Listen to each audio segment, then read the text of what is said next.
It's to be expected that as a series continues, it should develop in one way or another. In some cases, like God of War, that evolution can be a very, very good thing. But in other cases, like Gears 5, it can be detrimental to the series moving forward. But it's when a series remains stagnant that it starts to feel less interesting and more like a cash grab than anything else.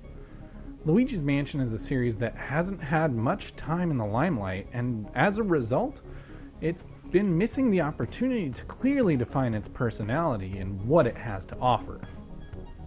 At the launch of the GameCube, Nintendo released a genuinely weird game that over the years has become loved by the Nintendo community.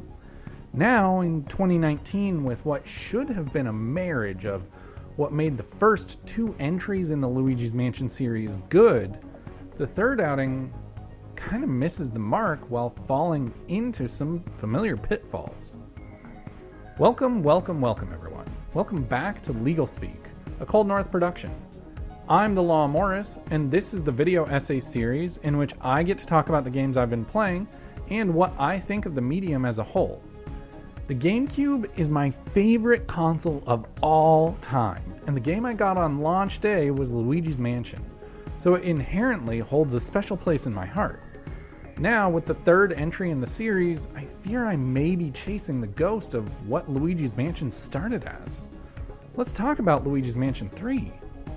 Of all the things that made the first Luigi's Mansion so weird, it was the gameplay that stood out the most.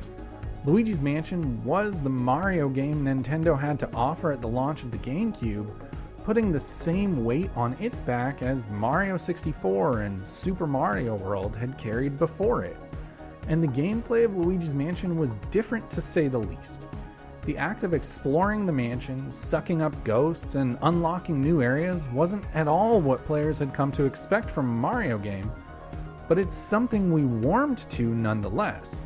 Where the gameplay of Mario was fast, explosive, and bombastic, Luigi's Mansion was slow, explorative, and bracing, which set the stage for the future of the series. Now, while many changes have been made to Luigi's very own spin-off series, one thing that has always been constant is the core gameplay experience, and the new features added to that in this third outing make for the most enjoyable Luigi's Mansion gameplay to date. Luigi's Mansion 3 features less enemy variety, but more combat abilities, moving the burden of variance from who you're fighting to how you're fighting. New mechanics like the plunger and Luigi are used to complicate and add a new level of complexity to not only the puzzle solving, but the combat as well. Specifically, these two new mechanics change the combat in the game from being fairly simple and monotonous to being what can easily be described as, well, an actual combat system.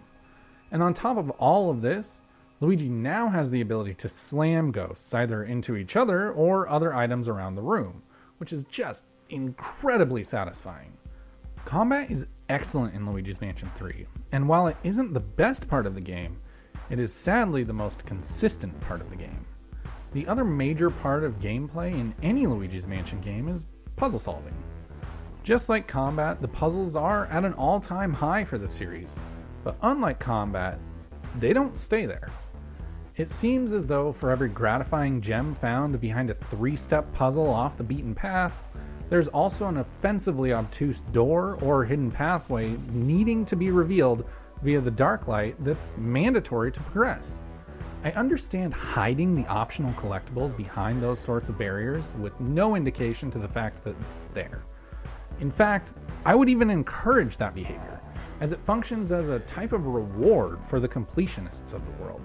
But to have multiple points in the main storyline of the game that required me to look up how to move forward, and even after seeing the solution, I was still left wondering how I was supposed to know that, was ignorantly prohibitive at best and maliciously obtuse at worst. Over the years, the Luigi's Mansion series hasn't really had much of a chance to evolve and carve out its own identity, and as a result, the ideations of the audience might not be in line with Nintendo's vision for the future. For a first entry in a new series based on an existing IP, the first Luigi's Mansion game had a surprising amount of personality. But what really made the game so incredibly engrossing was the Metroidvania-like exploration. The game was called Luigi's Mansion, and it was entirely about Luigi exploring a haunted mansion on a pretty spooky night. As the player progresses, they unlock more and more parts of the mansion, having to backtrack throughout, all while making mental notes of significant places or doors to unlock. Of all the things the first game did right, it was that exploration that really nailed it. Dark Moon, the second game in the series, was much more straightforward and ran into some trouble when it came to escalation. Like I mentioned before, it was expected that with each subsequent entry in the series, there is an expectation of escalation, and in an attempt to escalate the stakes and environment, the developers of Dark Moon moved from a single mansion to a series of mansions, a haunted neighborhood, if you will. EGAD's lab functioned as a home base and level select screen, dispatching Luigi out to each house for a series of straightforward levels. Audiences were less than enthused by this more linear and level-based format, and the game was rightfully criticized for it. But what Dark Moon did really well was humor. Dark Moon takes the comedy and character of the first game and amplifies it, making what is a much more straightforward game just as, if not more enjoyable than its predecessor, by being genuinely funny. Luigi's Mansion 3 sadly takes the worst of both previous games and leaves the individual elements of what made those games good on the cutting room floor. Not only does Luigi's Mansion 3 not live up to the personality and humor of Dark Moon, but it somehow displays less character than the first game. Dark Moon features Luigi being hilarious in both cutscenes and gameplay through dialogue, if you can call it that, and body language. In the third game, yes, Luigi is funny in cutscenes, but all that charm from his angst and fear in moment-to-moment gameplay through body language is gone. Now, we don't hear the fear in his voice as he calls out for Mario periodically like he did in Dark Moon, only when we manually trigger it, which the player is never taught how to do. And the biggest shame of the entire game is that the exploration of the first game, which would be perfectly suited for a haunted hotel environment, is almost forgotten. The cardinal sin of Luigi's Mansion 3 is the straightforward nature of the game. While the first game functioned as somewhat of a Metroidvania, and the second game was slighted for not doing that same thing, it would only be natural to assume and expect the third game to go back to the same exploration style of the first. But instead, the developers opted for a more straightforward level-based format similar to Dark Moon, but they simply disguised the level select screen as an elevator. The setting of the third game was perfect for a Luigi's Mansion experience similar to that of the first game. But what we got, well, it wasn't that. So yes, gameplay and combat are miles ahead of the other two games, and some minor tweaking in the dialogue and prompts for exploration could have brought some more personality into the mix.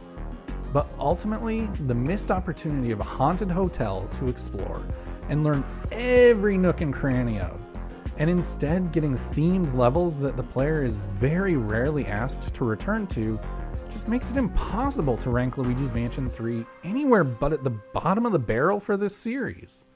Which Luigi's Mansion game is your favorite, and why am I wrong? Let me know in the comments down below, and don't forget to check out everything we do, including our movies podcast, No Refunds, the podcast that watches bad movies so you don't have to, all in one spot over at ColdNorthPro.com.